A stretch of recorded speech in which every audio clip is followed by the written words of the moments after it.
Sa unang buwan ng taong 2026, matagumpay na naisagawa ang pamamahayag ng mga salita ng Panginoong Diyos sa lokal ng Mamburao. Isang napakahalagang gawain na naglalayong ipalaganap sa ating kapwa ang mga aral at kalooban ng Panginoong Diyos na sinasampalatayanan sa loob ng Iglesia ni Cristo.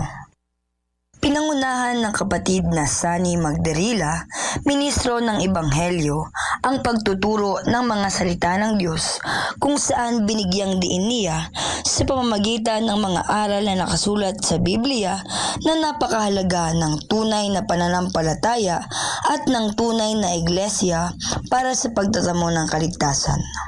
Bilang isang may tungkulin po sa loob ng Iglesia ni Cristo, ang pagdalo po namin sa isinagawa pong pamamahayag ay nakapagdulot po sa amin ng panibagong sigla at dagdag tibay ng pananampalataya upang patuloy pong makatulong sa inilulunsad ng pamamahala.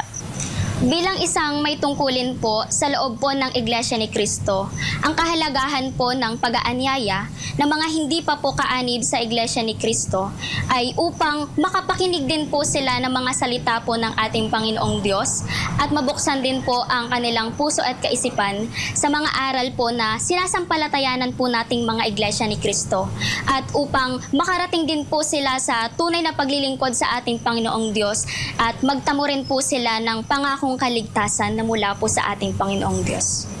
Sa pamamagitan ng gawaing ito, naipahayag ng malinaw ang mga aral ng Panginoong Diyos na nagsisilbing gabay sa tamang pamumuhay at sa pagpapatibay ng pananampalataya, at ito rin naman ang nag-udyok sa kanilang damdamin upang magpahayag ng kanilang patuloy na pagsusuri at pakikinig sa ganitong mga pamamahayag. Sa nagawa ko pong pagdalo sa pamamahayag sa Iglesia ni Cristo, naging masaya po ako at marami po ako natutunan sa mga salita ng Diyos na itinuro na kailangan natin ng guide para magkaroon tayo ng tamang pananampalataya.